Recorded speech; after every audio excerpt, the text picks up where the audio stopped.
Hello guys, I am Chanchal Bhardwaj and welcome to my channel insightful education. तो हम political parties के बारे में पढ़ चुके थे कि पॉलिटिकल पार्टीज क्या हैं, पॉलिटिकल पार्टीज के कंपोनेंट्स क्या हैं, उनके की फंक्शंस क्या हैं। और आज हम इस वीडियो में डिटेल में डिस्कस करेंगे about the further details of political parties, like what are national parties, what are state parties, why do we need political parties, what reform should be made, what reform should be introduced in the political parties, what challenges do the political parties face। तो ये सब चीजें हम पढ़ेंगे आज की video में और कुछ हम इसका फर्दर पार्ट भी लाएंगे उसमें।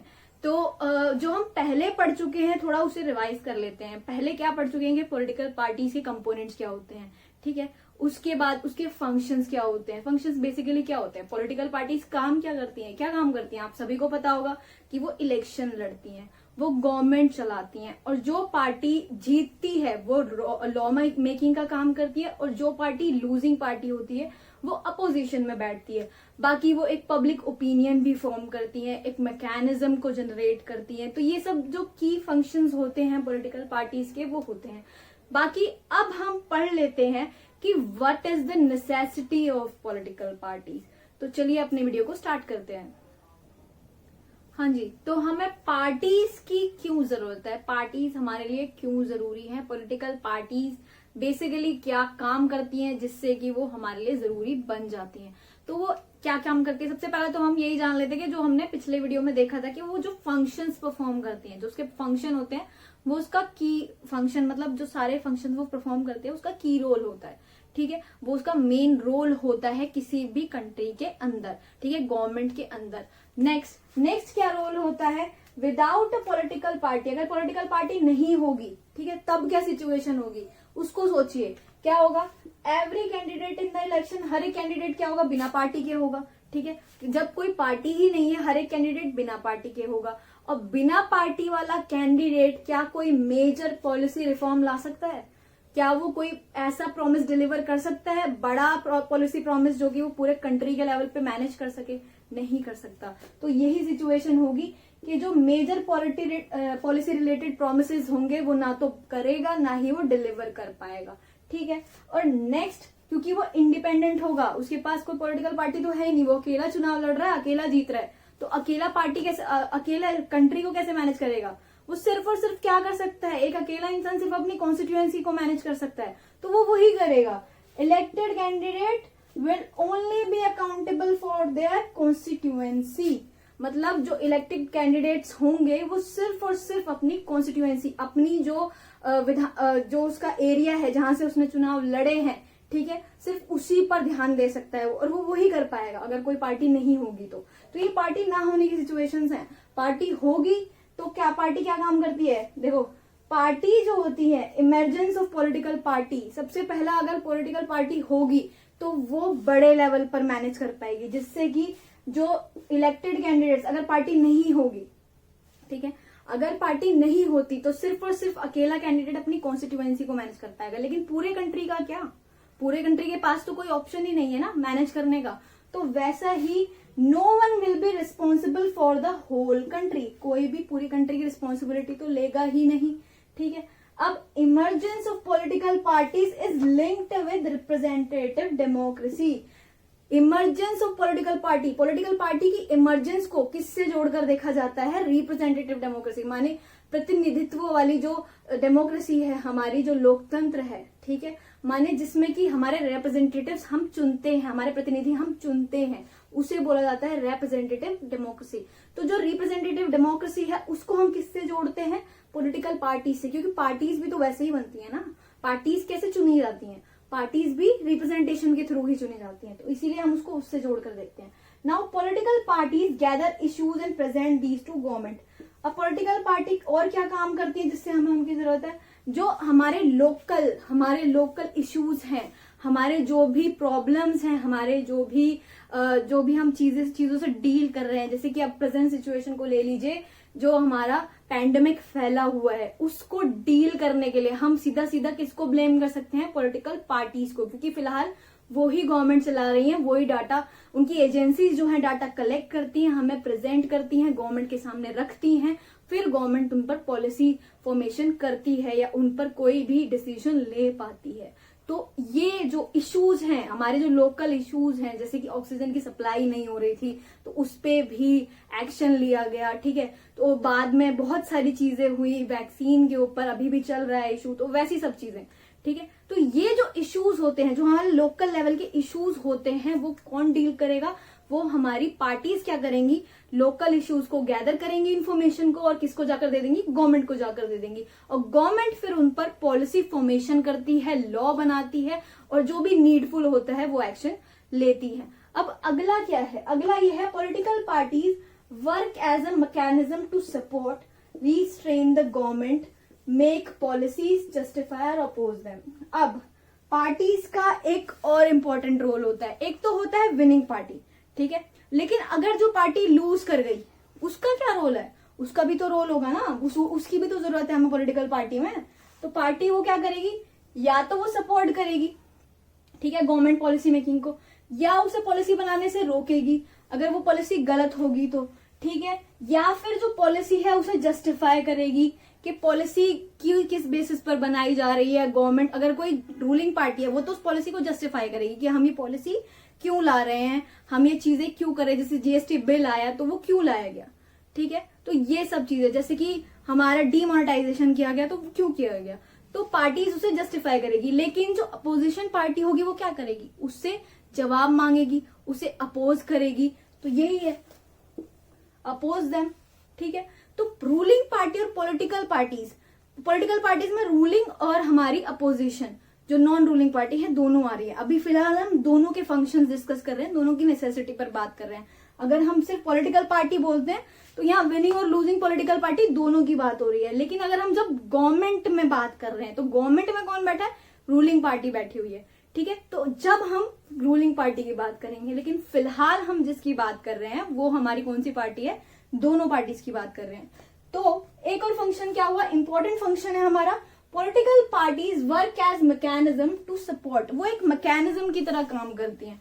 कैसे? या तो सपोर्ट करेंगी या तो रिस्ट्रेन करेंगी गवर्नमेंट को ऐसी पॉलिसी लाने से कि जो गलत होंगी या जनता पर बुरा असर डाल सकती हैं, जो उन्हें लगता है कि उनका कुछ इम्पैक्ट गलत हो सकता है, ठीक है। देन पॉलिसीज मेकिंग को जस्टिफाई करने के लिए बोलेंगी या उनको अपोज करेगी, ठीक है।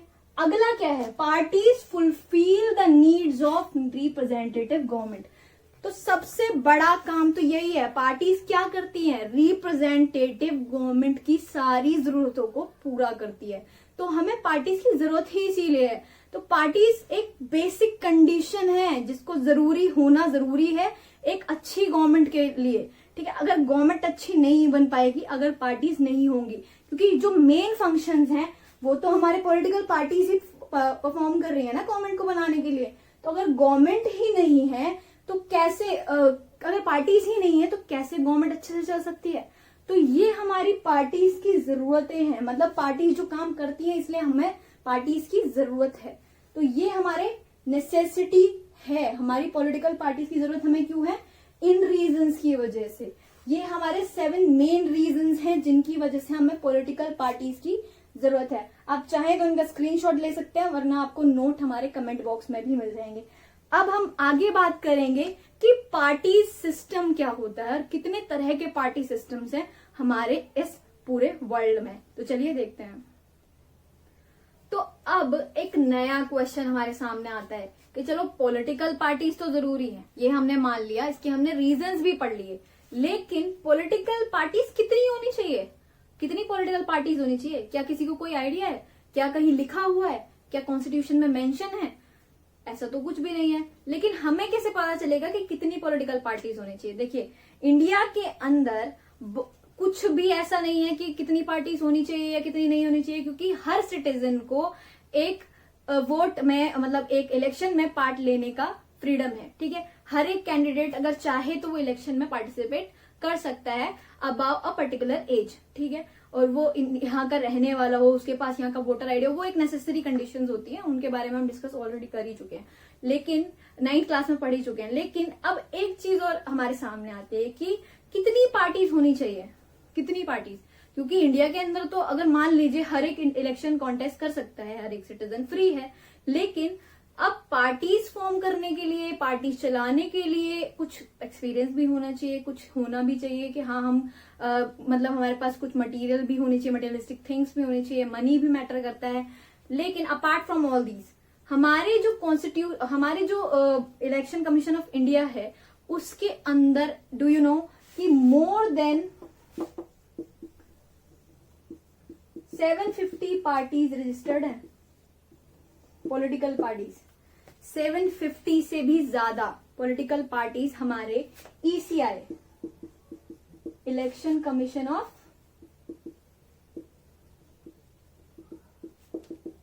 इंडिया के अंदर। तो इतनी सारी पार्टीज जो रजिस्टर हैं, क्या ये सारी पार्टीज इलेक्शन लड़ती हैं? ऑब्वियसली सारी पार्टीज इलेक्शन लड़ती हैं, कुछ इंडिपेंडेंट कैंडिडेट भी लड़ते हैं, लेकिन कुछ मेजर पार्टीज ही हैं जिनका हम सबने नाम सुना है। क्या आपने सारे 750 पार्टीज का नाम सुना है? नहीं, और पॉसिबल भी नहीं है कि आप सुन सकते हो, क्योंकि वो रीजनल पार्टीज है, छोटे छोटे एरियाज में लड़ती हैं, कॉन्टेस्ट करती है इलेक्शंस। लेकिन जो मेजर पार्टीज हैं हम सिर्फ उन्हीं के बारे में जानते हैं, जैसे कि बीजेपी, कांग्रेस, इन सब पार्टीज के बारे में हम जानते हैं। अकाली दल, AIDMK, DMK, आम आदमी पार्टी। तो कुछ उनमें से स्टेट पार्टी है, कुछ नेशनल पार्टीज हैं, कुछ रीजनल पार्टीज जिनको हम बोल सकते हैं वो हैं। तो ये सब जो पार्टीज हैं ये पार्टी सिस्टम के अंदर होती हैं। अब मैंने कहा कितनी पार्टीज हमें चाहिए, हमारा मेन क्वेश्चन यही है, हमें कितनी पार्टीज चाहिए। तो कितनी पार्टीज चाहिए? हमारे इंडिया के अंदर तो मल्टी पार्टी सिस्टम है, बहुत सारी पार्टीज हो सकती हैं, लेकिन और भी सिस्टम्स होते हैं, जैसे कि 1 पार्टी सिस्टम, 2 पार्टी सिस्टम,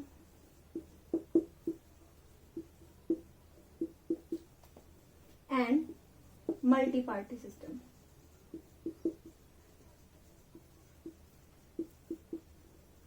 अब ये जो 1 पार्टी, 2 पार्टी और मल्टी पार्टी सिस्टम है, ये क्या ऐसा है कि जिन कंट्रीज में सिस्टम होते हैं सिर्फ इतनी ही पार्टियां होती हैं, पार्टीज होती हैं? जैसे कि 1 पार्टी सिस्टम में सिर्फ क्या एक ही पार्टी होती है, या 2 पार्टी सिस्टम्स में क्या 2 ही पार्टी होती हैं, या मल्टी पार्टी में सिर्फ बहुत सारी पार्टीज होती हैं?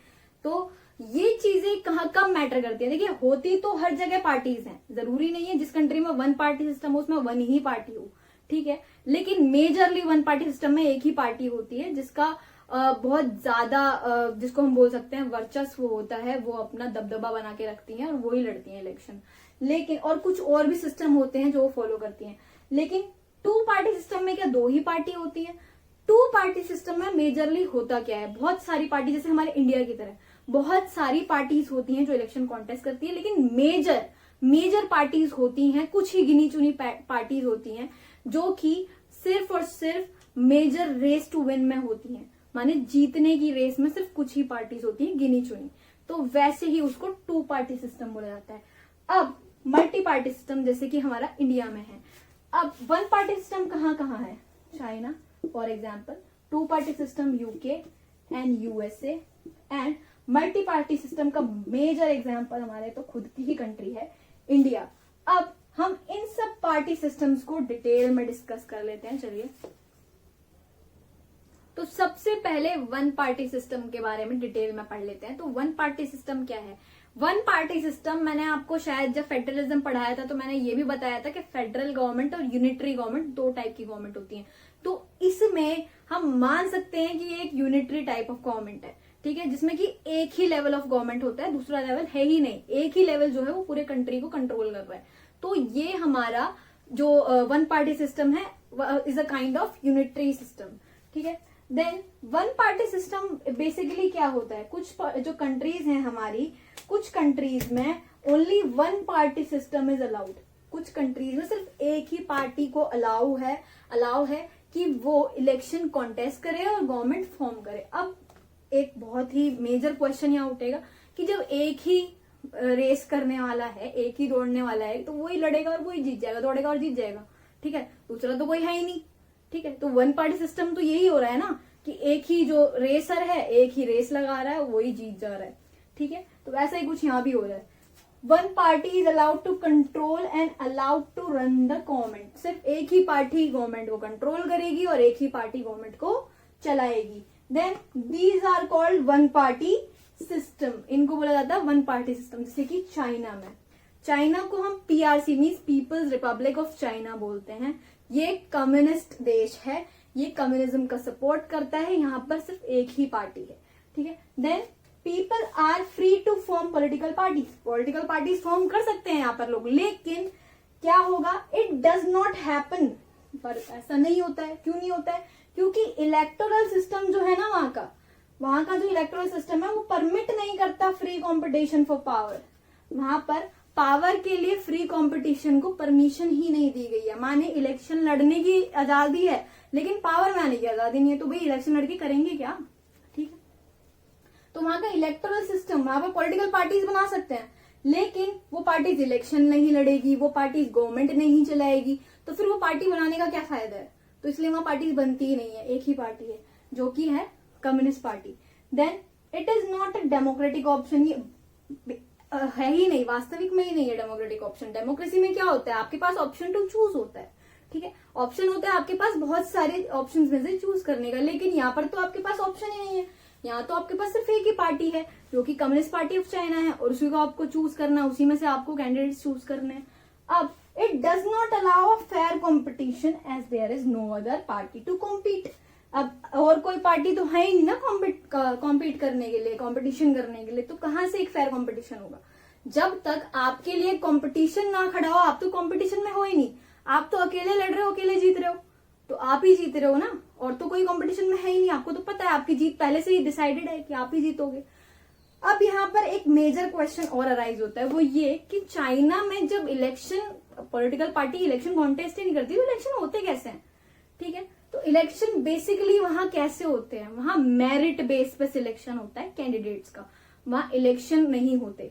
वहां क्या होता है कि आपकी एक पार्टी है बनी बनाई पहले से ही, कम्युनिस्ट पार्टी ऑफ चाइना, जिसको आप जो भी उसमें एंट्री लेना चाहता है या जो उसमें ऊपर के लेवल पर एस्केलेट होना चाहता है, माने कि अपनी पोजीशन को प्रमोट करवाना चाहता है, तो उन्हें क्या करना पड़ता है, जैसे हमारे यहाँ सिविल सर्विसेज के एग्जाम होते हैं, तो उनके यहाँ भी एग्जाम्स होते हैं, उनके यहाँ सिविल सर्विसेज के एग्जाम्स होते हैं पार्टी में एंट्री पाने के लिए, हमारे एडमिनिस्ट्रेशन को चलाने के लिए, हमारे कंट्री को रन करने के लिए, और ये एग्जाम क्लियर करना पड़ता है, तब आपको कंट्री में पार्टी में एंट्री मिलेगी मेरिट बेस पे, और उसमें उसी की बेसिस पर आपका प्रमोशन भी होगा जैसे जैसे आप एग्जाम्स क्लियर करेंगे। तो ये जो आपका कम्युनिस्ट चाइना है, उसमें वन पार्टी सिस्टम और एक ही पार्टी हमेशा से वहां रही है, और वही पार्टी सालों से ये गवर्नमेंट चला रही है। अभी रिसेंटली वहां के जो हेड ऑफ द कंट्री हैं, उन्होंने ये डिक्लेयर भी किया था कि वो अनिश्चित काल के लिए, इंडेफिनाइट टाइम के लिए वहां के हेड बने रहेंगे।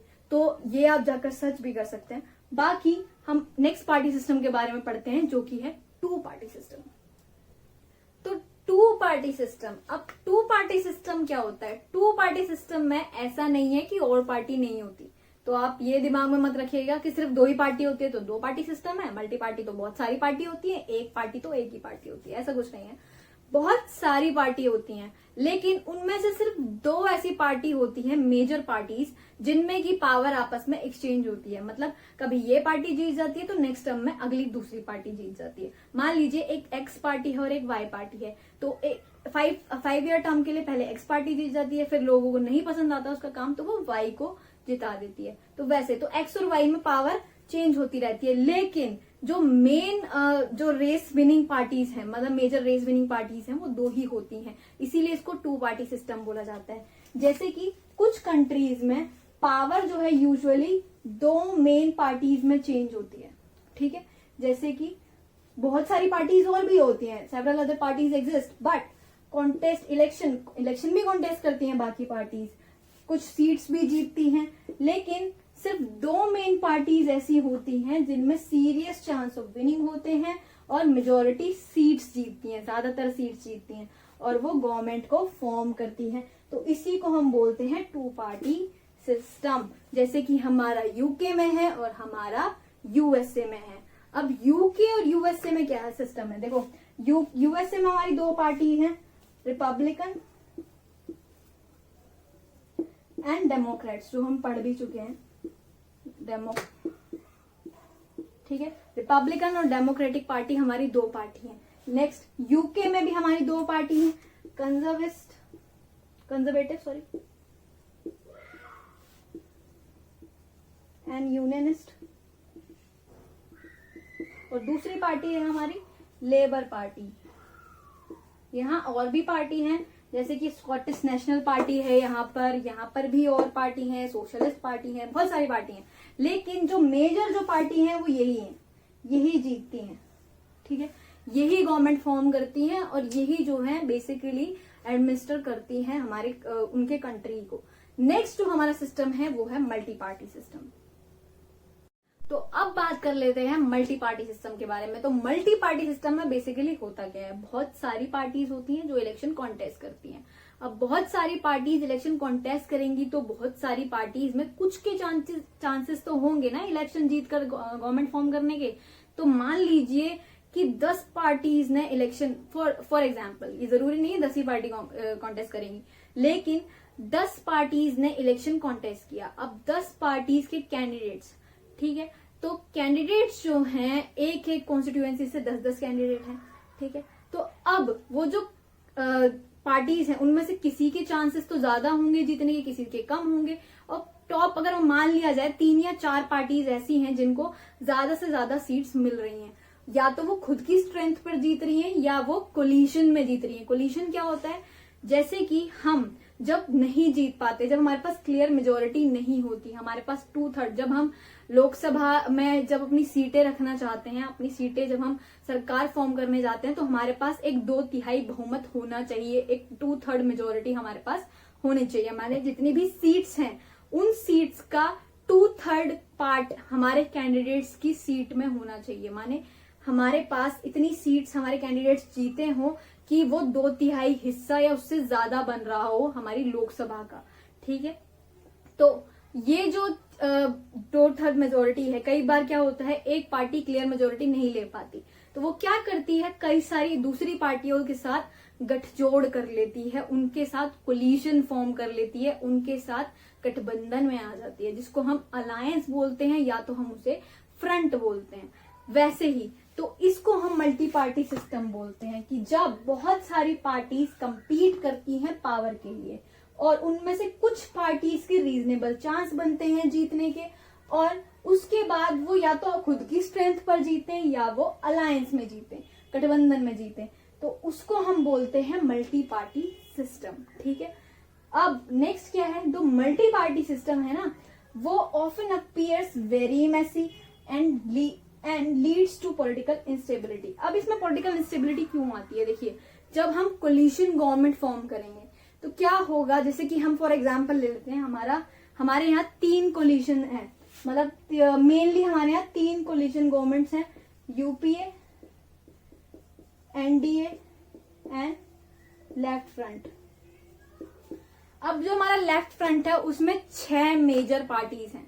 लेफ्ट फ्रंट एक अलायंस है जिसमें सीपीआई, सीपीआईएम, फॉरवर्ड ब्लॉक, ये सब जो हमारी मार्क्सिस्ट और कम्युनिस्ट पार्टी हैं, इनका एक अलायंस है, एक गठबंधन है, कोलिशन है। तो लेफ्ट फ्रंट में जो 6 पार्टीज है, अगर मान लीजिए उनमें से उनकी सरकार बन जाती है, ठीक है, उनकी सरकार बनने के बाद पूरी कंट्री में हमारी उनकी सरकार है, जैसे आज हमारे एनडीए गवर्नमेंट सरकार है, वैसे ही मान लीजिए कि लेफ्ट फ्रंट ने गवर्नमेंट बना ली, तो उनमें से 6 पार्टी है उसके पास, 6 पार्टी के पास जोड़कर क्लियर मेजोरिटी बनी है। तो उन 6 पार्टीज में से सत्ता में बीच में, मतलब जब हमारा सेशन स्टार्ट हो गया और उसके बीच में किसी ने अपना गठबंधन उससे हटा लिया, अपना जो उसका सपोर्ट दे रखा था पार्टी का, मेजर पार्टी को, वो हटा लिया, तो लेफ्ट फ्रंट टूट गया। अब लेफ्ट फ्रंट के टूटने की वजह से क्या हुआ, उसकी मेजोरिटी चली गई।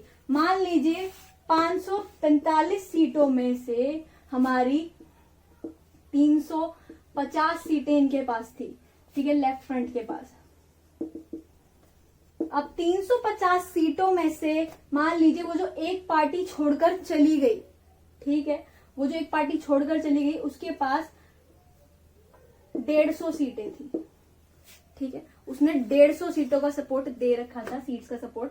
तो अब 350 में से 150 तो निकल गई पार्टी, जो पार्टी छोड़कर चली गई लेफ्ट फ्रंट में से। तो अब इसके पास कितनी पार्टीज बची हैं, 200 सीट्स बची हैं।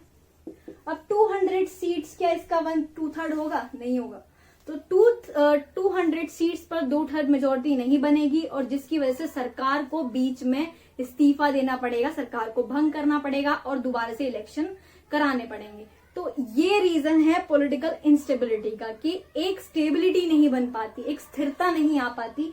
अगर हम मल्टी पार्टी सिस्टम की बात करें तो ज्यादातर यही केसेस होते हैं। हमारे कंट्री में भी बहुत बार ऐसा हुआ है कि मिड टर्म इलेक्शन हुए हैं, मिड टर्म इलेक्शन हो रहे हैं, पार्टीज ने सपोर्ट ले लिया, दूसरी पार्टीज का सपोर्ट गेन किया, बार बार जो है अपना विश्वास प्रस्ताव रखना पड़ा, बार बार अपने आप को प्रूव कराना पड़ा कि हाँ हम सरकार बना सकते हैं। तो बहुत बार ऐसा होता है, ठीक है। अब नेक्स्ट रीजन क्या है, it allows variety of interest and opinions. पर ये इसकी अच्छी बात है, मल्टी पार्टी सिस्टम में हमारे पास variety of interest and opinion होते हैं पूरे कंट्री से लेकर, ठीक है। क्यों? क्योंकि हमने बहुत सारी पार्टीज के साथ गठबंधन कर रखा है, कोलिशन फॉर्म कर रखा है, जिससे कि उनके ओपिनियन भी हमारी पार्टी को मिलते हैं और हम बहुत सारे एरियाज के ओपिनियंस को, इंटरेस्ट को कवर कर पाते हैं, जो कि एक अच्छी बात है कोलिशन की, ठीक है, जिससे कि पॉलिटिकल रिप्रेजेंटेशन बहुत अच्छा होता है।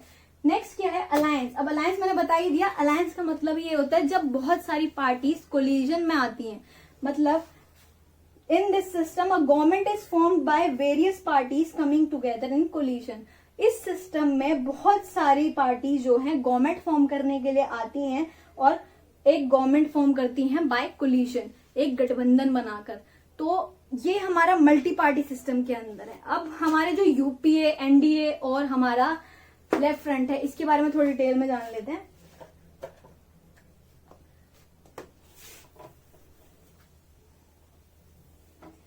तो यूपीए क्या है? यूपीए है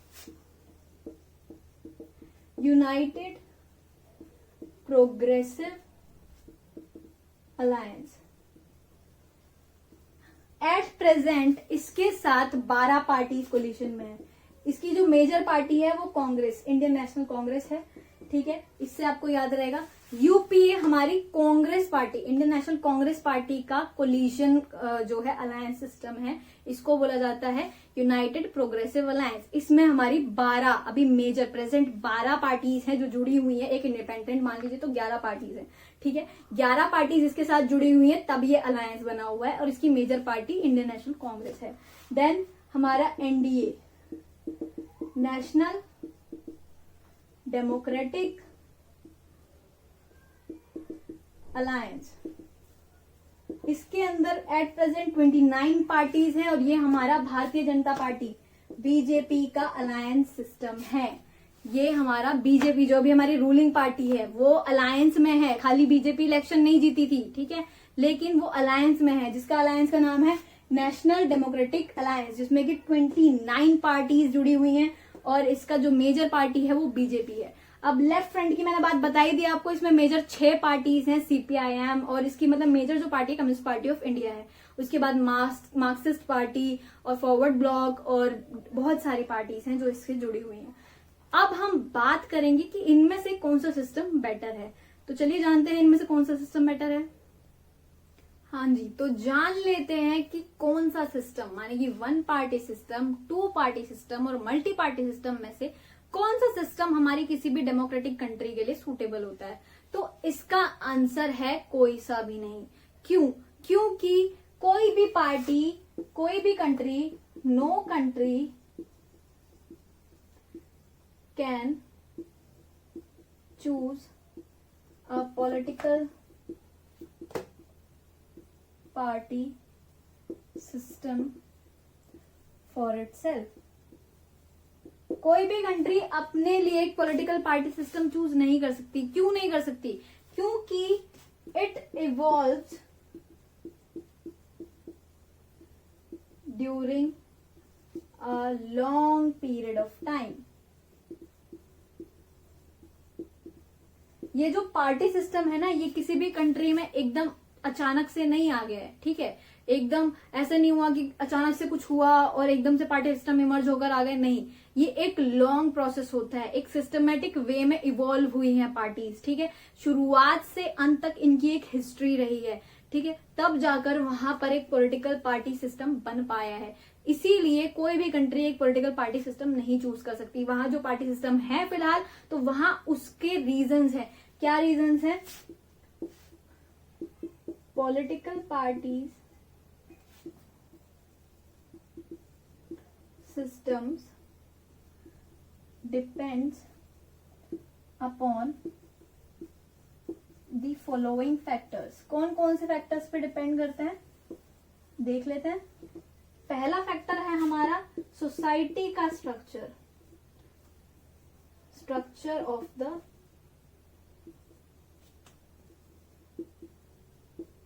सोसाइटी।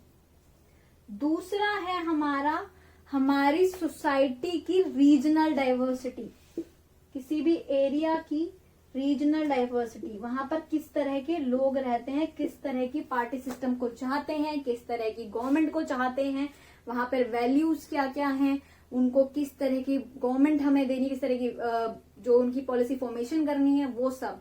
ठीक है। देन हमारा हिस्ट्री